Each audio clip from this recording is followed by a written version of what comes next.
중동 상황 짚어보겠습니다. 미국과 이란의 2차 종전 협상은 교착 국면입니다. 이런 가운데 백악관 출입 기자단 만찬장에서 트럼프 대통령 겨냥한 총격 사건이 발생했죠. 미국과 이란 전쟁 국면에는 어떤 영향을 미칠지 관심이 주목되고 있습니다. 네, 트럼프 대통령은 미국의 해상 봉쇄로 이란의 원유 저장 시설이 사흘이면 한계에 도달할 것이라고 이야기했는데요. 관련된 내용들 민정훈 국립외교원 교수, 성일광 서강대 유로메나 연구소 교수와 함께 이야기 나눠보겠습니다. 두 분 어서 오세요. 안녕하십니까? 예. 자, 주말 동안에는 특별히 더 만나지는 않았습니다. 그것보다 주목이 됐었던 건 이 만찬장에서 있었던 총격 사건이었습니다. 보시면서 어떤 생각하셨는지요? 끔찍한 사건이 벌어진 거죠. 다행히 희생자가 나오지 않았기 예. 때문에 물론 이제 보안요원 한 명이 경상을 입었다는 소식이 들리긴 했습니다만 그래도 치료를 받고 병원에 퇴원했다는 소식이 들었기 때문에 다행이라고 생각을 하고 있고요. 어쨌든 이 정치적 영역에서 담론이 형성이 되고 어떤 논의가 되고 타협이 되는 이런 모습이 보여야 되는데 그 부분이 미국 정치에서도 제대로 되지 않는 부분이 이제 좀 오래되다 보니까 이제 그 정치적인 영역에서 논의가 전개되지 못하고 이런 갈등이나 불만이 이제 폭력으로 이제 종종 나오는 모습이 보이는 것 같아서 마음이 안 좋죠. 트럼프 대통령 같은 경우에는 후보 시절에 2번, 벌써 이제 재임기에는 첫 번째 이렇게 3번이나 이런 충격 사건에 휘말렸거든요. 그러한 부분이 아무래도 트럼프 대통령 리더십이 정치적 반대 측면에는 어떻게 보이는가를 잘 보여준다고 생각하거든요. 그런 부분에서 트럼프 대통령이 얘기한 것처럼 뭔가 정치적 통합, 포용을 하는 데 있어서 앞장서 주기를 기대를 해봅니다. 예. 자, 성일광 교수께서는 소식 어떻게 보셨는지요? 이거 보면서 저는 영화가 생각났습니다. 영화요? 1990년대 그 대통령 암살 시도하는 영화 사선에서 영화 배우 클린트 이스트우드가 나오는 영화인데요. 그 영화가 거의 뭐 비슷한 것 같아요. 그 영화를 보시면 이 범인이 전 CIA 요원이었는데 어쨌든 싸제 권총을 만들어서 조립해서 결국 그 행상에서 조립해서 올라가서 사격을 하게 됩니다. 그래서 그걸 막기 위해서 이제 클린트 이스트우드 배우가 온몸으로 이제 막아내는 그런 장면인데 이번에도 보시면 저 행사장에서 경비원 경호용을 한 명이 키 큰 경호용을 한 명이 대통령 앞에 서서 탁 그냥 전신으로 지금 막아내는 장면이 예, 보입니다. 맞아요. 예, 그거랑 아주 비슷한 장면인데 결국 경호국이 이제 허점이 지금 보인 거 아닌가? 어떻게 호텔에 총기가 들어갈 수 있었는가? 이게 이제 가장 큰 문제죠 지금. 그렇기 때문에 저는 그리고 또 나오는 보도를 보시면 대통령이 참석하고 국회의원들 그렇게 많이 참석하는 이 행사장에 경호가 그렇게 높은 수준이 아니었다라는 보도가 있습니다. 그러게요. 그러면 이거는 뭔가 문제가 있는 거죠. 그래서 이건 앞으로 상당히 경호국에 문제가 될 소지가 많은 그런 사안이다 이렇게 볼 수 있겠습니다. 예. 말씀해 주신 영화도 좀 찾아봐야 되겠네요. 자, 트럼프 대통령은 말씀하신 것처럼 지금 여기가 경우가 그렇다라는 걸 들으면서 사실 다른 사람보다 트럼프 대통령은 자꾸 이런 일이 많은 것 같아요. 2년 동안 3번째잖아요. 다들 기억하는 트럼프 대통령 귀를 관통한 사건도 있는데 어떤 생각하고 있겠습니까? 그러니까 처음에는 놀랐겠죠. 트럼프 대통령도 이제 당혹스러움을 표현하는 얼굴이 당혹스러워 두리번거리면서 뭐 그런 모습 보여주고 그렇지만 이제 대피를 한 이후에 이제 백악관에 돌아가서 이제 기자회견을 하잖아요. 기자회견을 할 때 보면 정황을 얘기하면서 그 다음에 얘기하는 부분이 이제 정치적으로 좀 논란이 되는 부분이 있었어요. 그러니까 에브라함 링컨 전 대통령 그분도 암살당하셨거든요. 그 얘기를 하면서 이 대통령 암살하는 건 자기가 보니까 가장 영향력 있는 사람한테 있는 거다. 그리고 자신이 미국을 위대하게 만들기 위해서 지난 몇 년 동안 많은 일을 했고 그 부분에 있어서 달궈하지 않은 사람들이 있는데 그런 사람들이 시도한 것이 아니겠느냐. 뭐 이런 얘기를 하면서 이제는 자신을 아브라함 링컨과 수준의 비견되는 그런 훌륭한 대통령으로 이제 묘사하면서 어떤 지지층들의 어떤 결집을 이끌어내는 모습을 좀 보여줬어요. 그래서 트럼프 대통령이 어쨌든 많이 당황했을 거라고 생각합니다만 뭐 이러한 정치적 위기라든지 어떤 사건을 자신의 어떤 정치적인 자산으로 쓰고 어떤 위기를 돌파하는 그러한 기회로 활용하는 데는 탁월한 능력이 있는 것이 아닌가 생각을 하고 있습니다. 예. 성 교수께서는 어떻게 생각하십니까? 트럼프 대통령의 지금 속내 쇼는 계속돼야 된다 이렇게 그렇죠. 글을 그러니까 올리는 이건 거. 뭐 처음이 아닙니다. 펜실베니아에서 저기 선거 유세 중에 저기 암살 시도에 귀에 총을 맞지 않았습니까? 거기 피를 흘리는 상황에서도 손을 번쩍 들면서 계속 이런 모습 저 화면에 지금 보이고 있습니다. 저런 모습을 보여주는 것처럼 트럼프 대통령 상당히 위급한 상황에서도 정치적으로 이것을 어떻게 이용할 것인지를 본능적으로 아는 것 같아요. 본능적으로. 그래서 뭐 손을 번쩍 든다든지 이번에도 사실 급히 피하는 과정에서도 그 인터뷰 내용을 보시면 도대체 무슨 일이 일어나고 이제 더 보고 싶어가지고 좀 기다려라 이렇게까지 얘기했다는 내용도 나옵니다. 그래서 그리고 또 최근에 한 말은 이 정치적 용어보다 민주당 쪽에서 우리를 공격하는 용어가 더 혐오적이다 이렇게 또 얘기를 했어요. 그래서 이걸 또 받아치면서 이번 이 사건은 아주 불미스러운 사건이지만 이거를 이용해서 지지층을 결집하고 오히려 민주당을 공격하는 그런 모습을 보여주는 것은 역시 타고난 정치꾼이지 않냐 이렇게 볼 수 있겠습니다. 사실 이제 집권 이후에 트럼프 대통령의 지지율이 최저치를 기록 중인 상황에서 앞서 저희가 좀 이야기했던 대선 당시의 총격 사건 그 이후로 지지율이 굉장히 올라갔고 결집이 되었기 때문에 이런 뭐 정치적인 부분을 염두에 둔 것이 아닌가 이런 이제 해석도 나오고 있거든요. 교수님께서는 어떻게 좀 보셨습니까? 그렇죠. 일어나서는 안 될 그런 끔찍한 일이긴 합니다만 정치적 측면을 봤을 땐 트럼프 대통령에게 지금 트럼프 대통령이 직면한 정치적 어려움을 뭔가 좀 일시나마 좀 해소해 줄 수 있는 그러한 변곡점이 됐다고 할까요? 그런 측면이 있는 거죠. 어쨌든 이 총기 사건이 일어나고 나서 이란 전쟁, 특히 어떤 트럼프 행정부의 출구 없는 이란 전쟁 수행, 협상 교착, 그다음에 그 전쟁을 시작한 명분, 배경, 목적 이런 부분에 대해서 지속적으로 비난의 목소리가 나오고 행정부 내부의 분열된 목소리 이런 게 나오면서 상당히 정치적으로 어려운 부분 거기에다가 미국 유가가 올라가고 경제적으로 어려운 부분도 이제 강조되면서 트럼프 대통령이 상당히 이제 궁지에 몰린 이런 모습을 보여줬는데 현지 시간으로 25일, 26일에는 이 헤드라인이 총기 사건 관련된 걸로 도배가 되면서 트럼프 대통령이 잠깐 숨을 돌릴 수 있는 공간이 생긴 거예요. 그러니까 그 비난 여론이 잠깐 숨을 죽이고 이제 뭔가 좀 숨을 돌리고 뭔가 희석시킬 수 있는 그리고 트럼프 대통령이 말씀드렸던 것처럼 에브라임 링컨에 비견된 훌륭한 대통령 뭐 이런 얘기하면서 이제 포인트가 글로 옮겨가는 거잖아요. 그러니까 전쟁에서 정치로 옮겨갔기 때문에 트럼프 대통령에게는 나쁜 국면이 아닌 거죠. 여기다 두 번째로는 이제 불멸의 스트롱맨. 뭐 이런 부분이 나오는 거고 요즘 뭐 일각에서 돌고 있는 밈 같은 거 보면 또 예수님이 뒤에서 막 지켜주는 뭐 이런 거 하면서 지지층들이 결집하는 이런 게 보이잖아요. 어쨌든 이번 이란 전쟁 때문에 지지층이 분열한다. 특히 마가층 전쟁에 반대하는 마가층이 이제 등을 돌린다 이런 얘기가 있었는데 이러한 사건으로 인해 가지고 다시금 트럼프 대통령에 대한 생각을 환기시키고 지지층들이 결집할 수 있는 일시나마 이러한 모멘텀을 만들어줬다는 측면에서는 트럼프 대통령에게 긍정적으로 볼 수 있는 거죠. 그러니까 트럼프 대통령은 이와 관련해서 지속적으로 이제 언급이라든지 어떤 이러한 부분을 이미지 재생산하면서 이 부분을 적극적으로 활용하는 모습을 보여주고 있잖아요. 그렇기 때문에 그런 측면으로 본다면 트럼프 대통령이 일각에 그런 얘기를 합니다. 참 운이 좋은 사람이다. 뭐 이렇게도 얘기를 합니다. 예, 사실 이번 총격이 발생한 그 워싱턴 힐튼 호텔이 45년 전에 레이건 대통령의 암살 시도가 발생했던 그 똑같은 장소였기 때문에 조금 더 주목이 되는 부분이 있고 사실 역사적으로 미국 대통령을 겨냥한 이런 총격, 암살 시도가 많았습니다. 하지만 특히나 트럼프 대통령이 더 많은 것 같은데 이런 총격 사건들이 트럼프 대통령의 어떤 지지층 결집에 효과적이라고 보십니까, 교수님?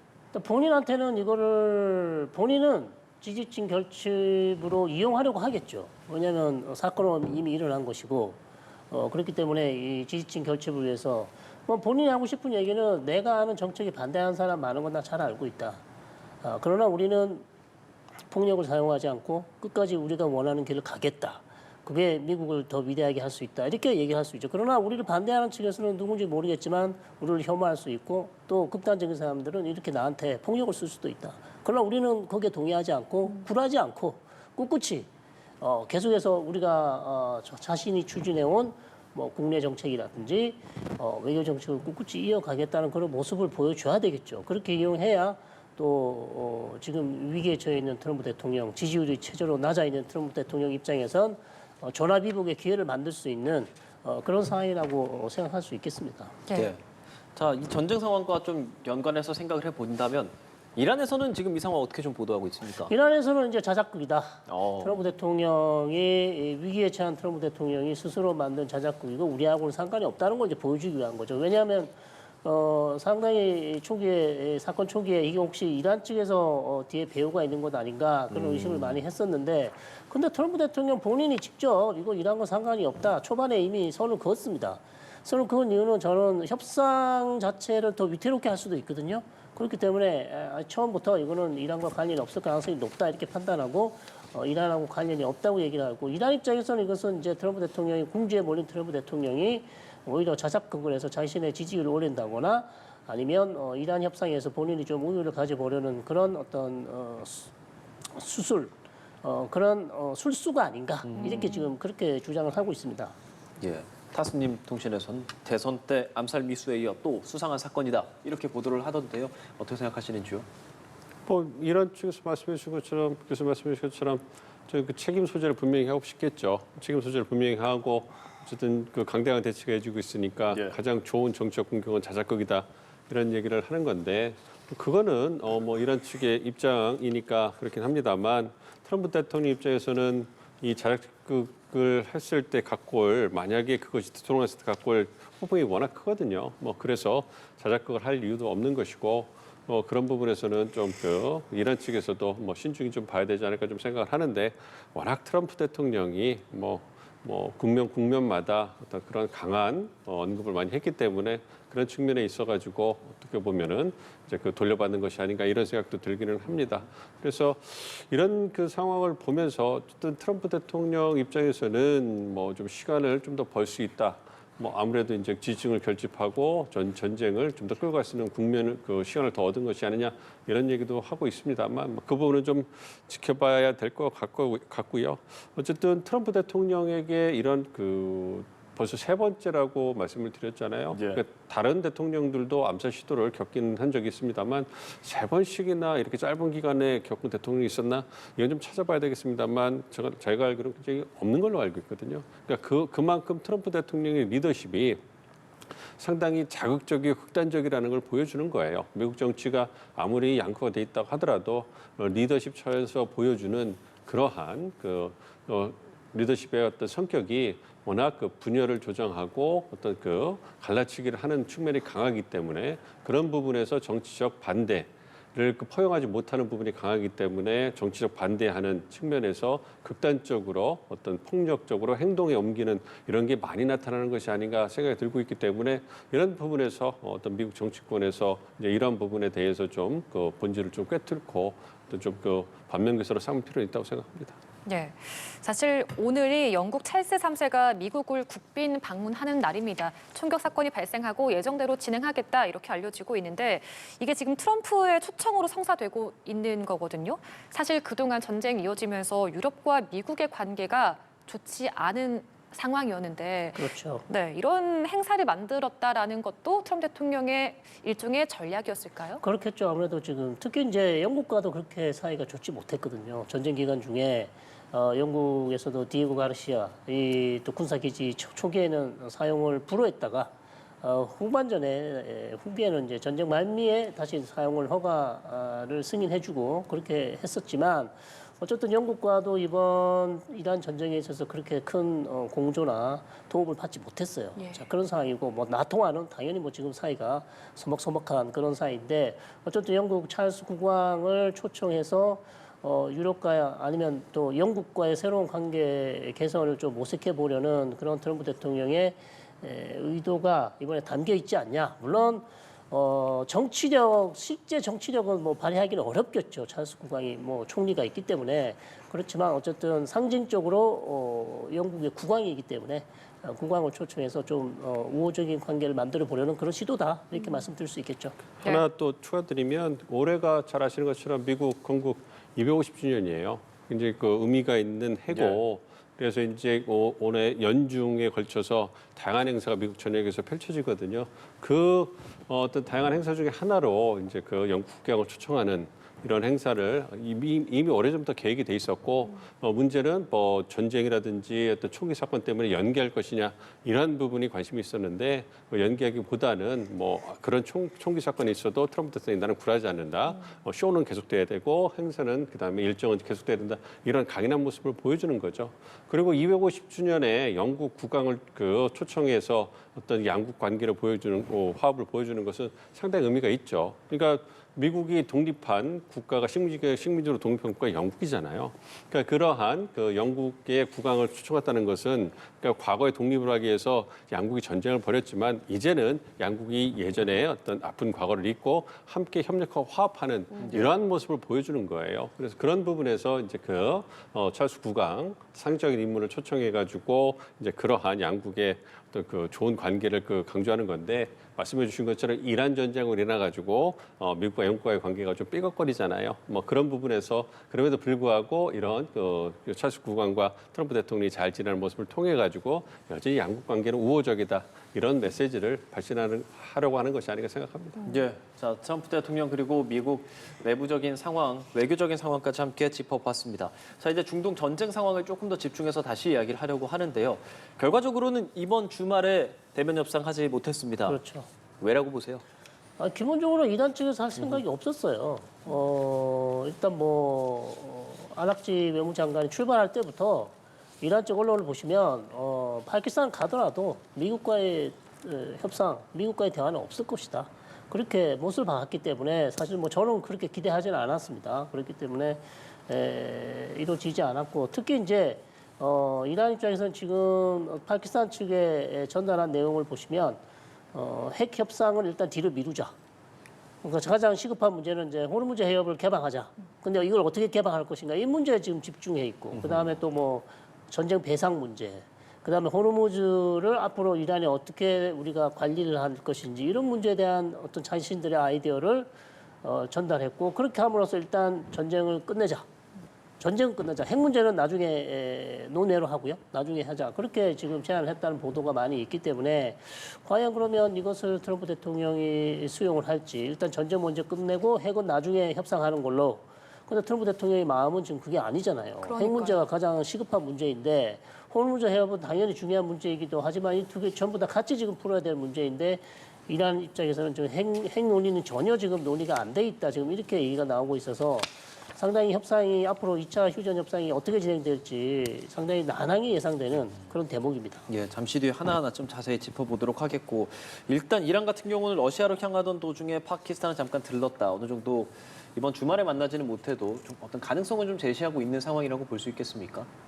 아니요, 교수님 말씀해 주신 것처럼 가능성이 있는 그런 모습을 보이기 위해서는 협상 안에서 미국 측의 요구가 조금이라도 더 반영된 그러한 제안이 나와야 되지 않습니까? 근데 이제는 완전히 말씀해 주신 것처럼 핵 관련된 부분은 논의가 빠지고 추후로 미루자는 이러한 제안이 나왔어요. 그러니까 이것이 이란 측이 제시할 수 있는 레드라인이라 얘기를 하는데 미국 측이 얘기하는 레드라인은 핵을 가질 수 없다라는 그것이 레드라인인데 그걸 빼버린 거예요. 그리고 일각에서는 오늘 이란이 그 얘기하는 조건이라는 것이 보면 이거는 전형적인 승전국이 내는 메시지다 뭐 이렇게도 얘기를 합니다.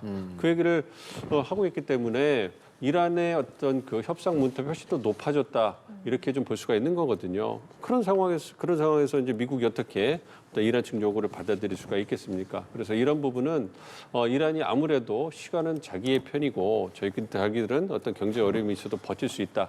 반면에 트럼프의 미국은 이제 그 시간에 쫓기고 있고 어떤 정치 경제적 어려움, 반전 여론이라든지 미국 내 그 어려운 경제적 상황 때문에 시간에 쫓겨서 결국은 양보를 할 거다. 이런 판단을 한다는 언론 보도가 나는데 그 부분을 이제 뒷받침해 주는 것 같아요.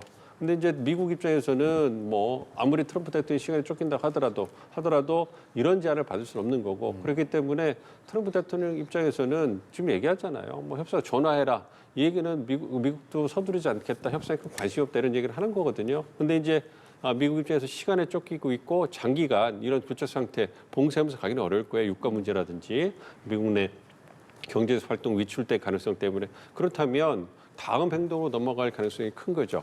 그러니까 협상 결렬의 책임을 이란 측에 돌리고 이제 다른 행동으로 넘어가면서 이제 이란을 좀 당혹스럽게 할 가능성이 있지 않을까 생각합니다. 그것이 어떤 그 제한적인 지상전을 통해 가지고 공습을 통해 가지고 이제 그 이란에 심각한 타격을 주고 군을 종전선언을 하면서 정책 승리 얘기를 하면서 빠져나오든지 아니면 그대로 그냥 모든 걸 놓고 협상이 결렬되고 할 수 있는 걸 다 했으나 할 수가 없었다. 그래서 우리가 철군을 하고 대신에 이란에 대한 경제 압박을 최대화하면서 이제 이란의 항복을 받아내겠다. 이렇게도 빠져나올 수도 있거든요. 뭐 그런 부분을 고려해 본다면 그것이 이란이 원하는 어떤 그 방향인지는 모르겠습니다만 그렇게 간다면 협상은 마무리되고 전쟁은 이제 그 숨고리 가면서 굉장히 모호하게 빠지겠죠.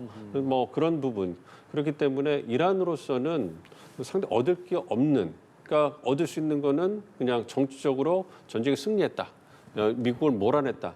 이거 이외에는 경제적이나 이런 부분에서 상당히 어려운 국면에 직면할 가능성이 크기 때문에 과연 그것이 이란이 바라는 결과물인지 그거는 신중하게 생각해야 된다고 보고 있습니다. 지금 트럼프 대통령도 앞으로 이란과 협상을 전화로 하겠다라고 말했어요. 네. 그러니까 대면 협상은 이제 좀 없다고 봐야 되는 것인지요? 뭐 대면 협상을 하려고 했지만 이란 측에서 계속 거부하고 있는 상황이고 뭐 이번에도 마찬가지지 않습니까? 만약에 대면 협상을 원하면 얼마든지 쿠시너와 스티브 위트코프를 보낼 준비가 돼 있었는데 아바스 아락치 외무장관이 뭐 만날 의사가 없다고 했기 때문에 사실 파견을 못했죠. 그렇기 때문에 트럼프 대통령 입장에서 그러면 뭐 계속해서 니네가 이란 입장에서 대면 협상을 거부한다. 예. 그렇다면 뭐 전화로 해라 그러면 우리가 굳이 18시간 비행기 타고 가서 앉아서 아무 성과 없는 협상 계속 해봐야 무슨 의미가 있냐는 거죠. 그러니까 전화를 하라는 얘기는 원하면 전화해.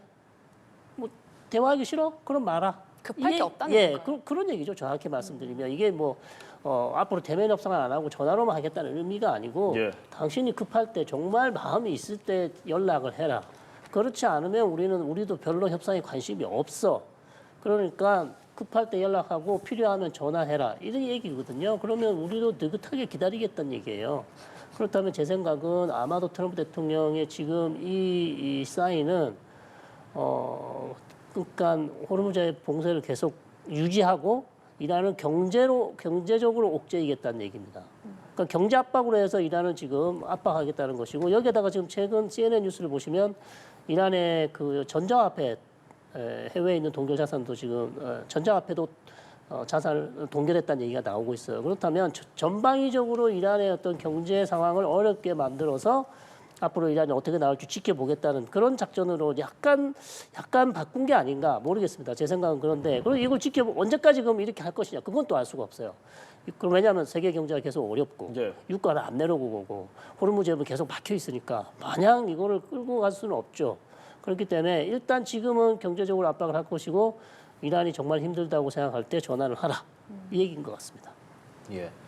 자, 지금 사실 양측이 다 마치 협상에 관심이 없는 것처럼 이렇게 이야기를 계속 꺼내고 있으면 저희 입장에서는 이게 그럼 협상의 진전이 있는 건가라는 생각을 하게 되거든요. 이란에서는 네 가지 이야기를 했는데 핵에 대한 얘기를 빼고 있는 상황이고 트럼프 대통령 역시도 전화를 해라. 미국이 모든 카드를 쥐고 있다. 이렇게 얘기하고 있습니다. 자, 2차 종전 협상의 불씨는 살아있다라고 볼 수 있는 건지 그 부분에 대한 질문 좀 드리고 싶은데요. 일단은 지금은 사실 이른 시일 내에 성사될 가능성은 별로 없어 보여요. 그렇습니까? 네, 별로 없어 보이고 일단 뭐 지금 아락치 외무장관이 모스크바로 가서 푸틴하고 무슨 얘기를 할지는 뭐 알 수는 없습니다. 아마도 뭐 도와달라 아니면 외교적으로 뭐 트럼프 대통령을 좀 압박해달라 아니면 예를 들어서 상호 불가침 조약 미국이나 이스라엘 다시는 우리를 공격하지 못하도록 할 때 어떤 보증을 좀 서달라. 뭐 우리 여러 가지 아이디어들이 있지 않았습니까? 그런 얘기를 할 수 있고 그다음에 440kg의 순도 60% 고농축 우라늄 이거를 이제 미국은 IAEA나 유럽 국가나 아니면 미국한테 지금 제출하라고 반출하라고 얘기하는데 이란 입장에서는 그건 안 된다고 얘기를 했었고 푸틴 대통령은 계속해서 트럼프 대통령에 제안한 바 있습니다. 이거 그렇죠. 우리가 받아줄게. 러시아 쪽에서 받아줄게 했는데 푸틴 대통령은 거절한 바 있어요. 그런데 이 부분에 대해서 또 아마 아락치 외무장관이 가서 다시 한번 트럼프 대통령이 얘기해서 이거를 우리가 러시아 쪽에 반출할 의사가 있으니 예. 한번 타진해 달라. 뭐 여러 가지 이 협상과 관련해서 푸틴 대통령이 부탁할 얘기들이 많이 있어 보입니다. 그래서 이런 것들을 논의할 가능성이 있어 보이지 또 않냐. 반대로 트럼프 행정부가 거절한 걸로 알려졌다 뭐 이런 얘기들도 있지 않습니까? 그렇죠. 거절했는데 한 번 더 해달라는 얘기죠. 그때와 지금은 또 상황이 다른 것이고, 그다음에 뭐 무기 관련해서는 사실 러시아도 전쟁을 하고 있는 상황이라 뭐 방공망 같은 거는 줄 가능성은 거의 없고요. S-300, S-400 줄 가능성은 없고, 뭐 미사일이나 뭐 로켓 모르겠습니다. 그거는 줄 수 있는지 몰라도 어쨌든 전쟁 중인 러시아 입장에서는 이란에게 어떤 중요한 무기 아주 중요한 무기는 줄 가능성은 그다지 없어 보인다 이렇게 예. 봅니다. 자, 말씀해주신 것처럼 이제 다른 국가들 러시아 입장에서도 뭐 중재에 나설까라는 보도도 있고 그 전에는 중국, 파키스탄 역시도 아직도 호텔 출입은 봉쇄하고 있는 상황이고 이란에서도 사우디, 튀르키예, 카타르와 계속해서 잇따라 외무장관이 통화하고 있다고 전해집니다. 일단 이란과 미국 둘 사이에서 풀지 못하고 있으니까 다른 주변국들이 좀 어떤 영향을 이번 상황에서 미칠 수 있겠습니까? 큰 영향을 미치기 어려워 보여요. 그러니까 상황이 굉장히 안 좋아졌다고 좀 생각이 듭니다. 그러니까 이란 측의 그 제안을 보면 미국이 받을 수 없는 그 제안을 하고 있는 거예요. 예. 핵의 부분에 있어서 뭔가 절충이 돼야 미국도 정치적으로 이 협상을 진전할 수 있는 그러한 공간이 생기는데 그 공간을 완전히 차단해 버렸어요. 그 추후에 논의하자 이렇게 된 얘기를 하고 있기 때문에 이 부분에서 이제 그 양국의 입장차가 워낙 크기 때문에 그런 것을 어떻게 그 중재국이라든지 어떤 제3국이 그걸 입장을 좁힐 수가 있겠어요. 그 근본적인 차이가 있는 것은 당사자들이 풀어야지 중재국이 어떤 제안을 통해 할 수 있는 부분이 아닙니다. 그래서 그런 부분에서 어렵다고 좀 보고 있고요. 뭐 말씀드린 것처럼 이란 측에서 비협상파가 이제 그 목소리를 크게 얻으면서 보다 더 그 제안이 굉장히 좀 어떻게 보면 좀 그 문턱이 높아져서 할까요? 그런 예. 부분에서 이제 그 우려가 되고 있는 부분이고 미국 입장에서도 모든 카드를 쥐고 있다고 하지만 그리고 경제적으로 압박을 이란에 대해서 하고 있다고 하지만 예. 말씀드린 것처럼 그 오래 버틸 수 있는 시간은 아니기 때문에 그 부분에서 일부에서 이런 얘기 나오잖아요. 뭐 하르그 섬에서 비축할 수 있는 하르그 섬에 비축할 수 있는 원유 그게 양이 3일 정도밖에 남지 않았다 뭐 이런 얘기 나오기 때문에 네. 저는 앞으로 한 일주일 정도가 어떤 트럼프 대통령이 기다릴 수 있는 그 맥시멈이 아닌가 좀 생각을 해요.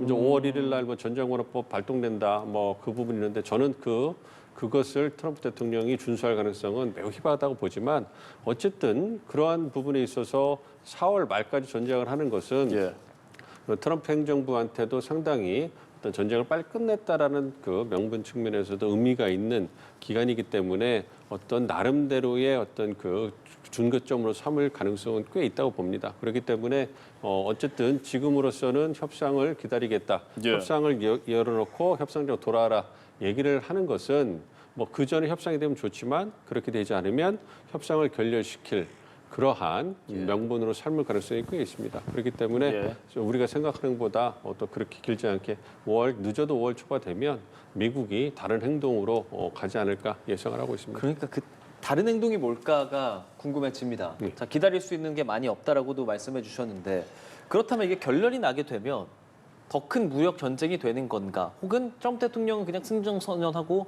나오게 되는 것인가? 지금으로 상황으로 봐서는 다음 시나리오 어떻게 되는 겁니까? 네, 저도 그게 가장 좋은 시나리오라고 생각해요. 여기서 정신 승리하고 어느 정도 미국이 이란을 이렇게 약화시켰다.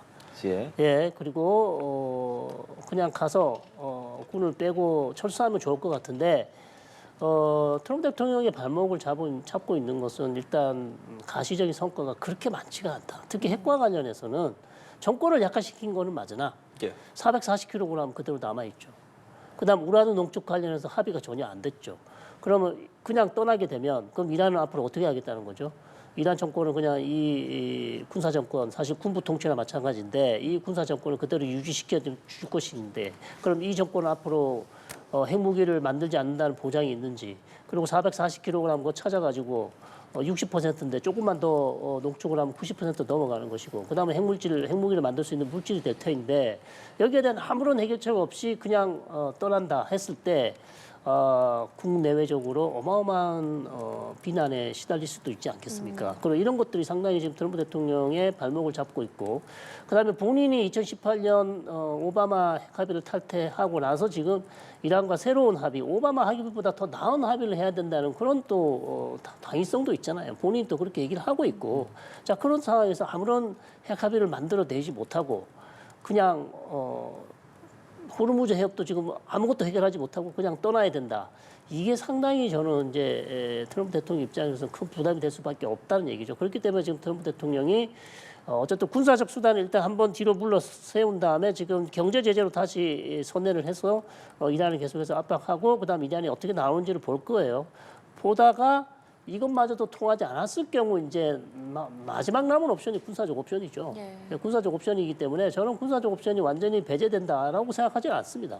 최악의 경우 트럼프 대통령이 경제적 압박으로도 안 된다. 그러면 이란이 전혀 협상에 나오지 않는다라면 트럼프 대통령 입장에서는 그러면 내가 할 수 있는 건 이제 다 했다.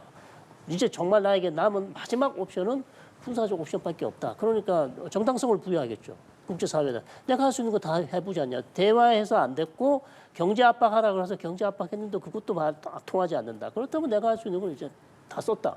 카드가 없어.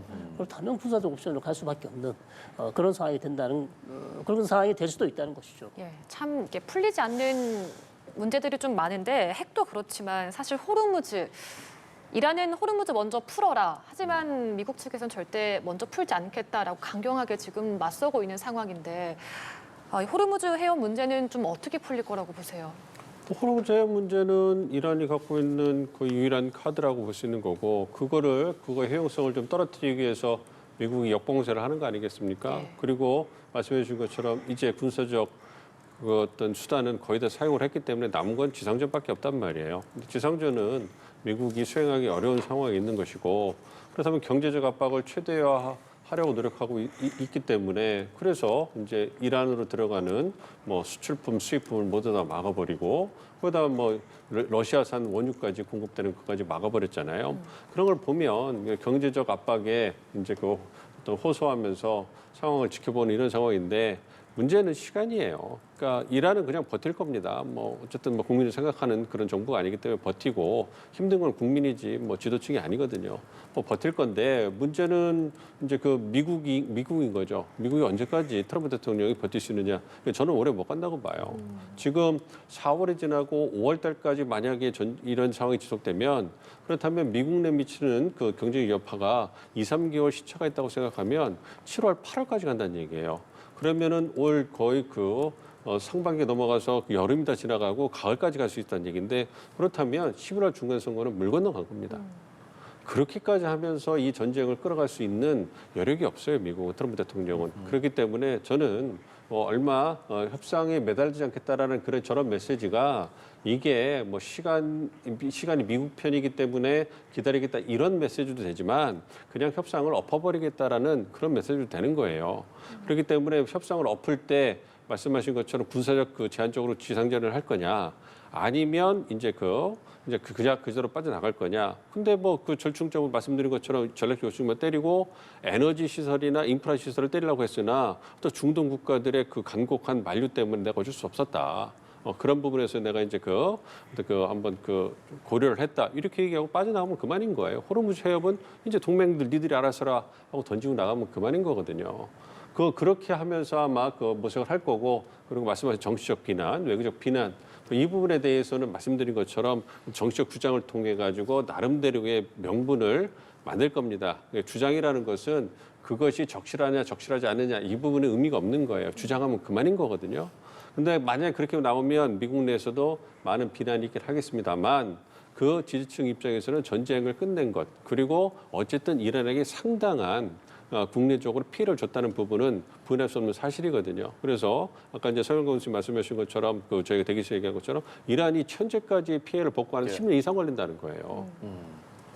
그러니까 그런 부분을 고려했을 때 트럼프 대통령도 찾아보면 내세울 수 있는 성과는 많이 있다는 겁니다. 그래서 언론에서 얘기하는 그러한 성과를 꼭 얻어야 되는 그러한 부담이 있지만 그거에서 벗어난다면 그거에서 약간 그 책임을 갖다가 받아들이면서 비난을 감수할 그 준비가 됐다면 충분히 빠져나올 수 있는 거예요. 그러니까 그만큼 미국은 막바지에 몰려 있는 겁니다. 여기서 궁금한 게 계속 이란은 호르무즈 풀면은 협상 일단 시작하겠다라고 말하고 있는데 그리고 앞서서 이란 측에서도 한번 푼다고 말을 하기도 했었고 그렇죠. 근데 미국은 계속해서 역봉쇄를 풀지 않고 있단 말이에요. 네. 만약 푼다면 협상이 재개될 수도 있는 거고 이란이 나오지 않는다면 오히려 트럼프 대통령에게는 또 하나의 명분이 될 수도 있을 것 같은데 왜 풀지 않고 이렇게 갖고 있는 거죠? 그러니까 미국 입장에서는 같이 풀면 모르겠지만 이란을 지금 옥죄할 수 있는 유일한 카드거든요. 그러니까 호르무즈 해협이 이란에게 유일한 카드인 것처럼 트럼프 대통령에게도 이란에 대한 호르무즈 해협 봉쇄가 유일한 카드예요. 그러니까 이거를 뺀 다음에 협상을 시작했는데 협상이 결렬되잖아요. 그럼 또다시 압박을 해야 돼. 또다시 봉쇄를 해야 돼요. 그러면 봉쇄 효과가 낮아지는 거죠. 그러니까 봉쇄한 상황에서 협상을 하는 거랑 봉쇄를 풀어준 상황에서 협상을 하는 거랑 천지 차이라고 볼 겁니다. 계속 압박을 하면서 협상을 해야 되는데 이걸 풀어주게 되면 이란으로서는 이제 드디어 우리가 풀었다, 성과를 냈다. 그리고 협상에서 근데 협상에서 전혀 물러서지 않을 거예요. 예를 들어서 이걸 풀어주는 대신 네가 그럼 협상에서 우리가 주장할 조건들을 좀 맞춰달라, 양보를 좀 해라. 그런 거를 보장해 준다면 트럼프 대통령에서 약간 풀어줄 가능성은 있지만 이란은 자기가 생각하는 조건에 하나도 물러섬이 없이 미국의 봉쇄만 풀고 협상은 또 안 될 거거든요. 그렇다면 트럼프 대통령이 그걸 해줄 이유가 뭐가 있겠습니까? 그렇기 때문에 지금 이 두 개가 엇갈리기 때문에 이 미국 입장에서도 지금 손쉽게 우리가 생각할 때는 당연히 쉽죠. 그것만 풀어주면 나온다는데 왜 그걸 못하는가? 트럼프 대통령에서 이거 가장 중요한 카드입니다. 짧게 그러면 이란 상황은 어떻다고 보세요? 이란에선 지금 내부적으로 어떤 얘기 좀 이란은 내부적으로 혁명수비대 쪽에서 지금 어쨌든 실권자는 혁명수비대잖아요. 혁명수비대 쪽에서 핵협상에 대해서 논의를 할 수 있는 권한을 주지를 않았어요. 그러니까 논의할 수 없는 상황, 협상단 대표단이 논의를 할 수 없는 상황이기 때문에 이거는 아예 논의를 못하는 걸로 그렇게 결론이 난 것으로 보입니다. 알겠습니다. 자, 오늘 중동 상황 관련 내용들 민정훈 국립외교원 교수, 성일광 서강대 유로메나 연구소 교수와 함께 이야기 나눠봤습니다. 두 분 말씀 고맙습니다. 고맙습니다. 조심하십시오.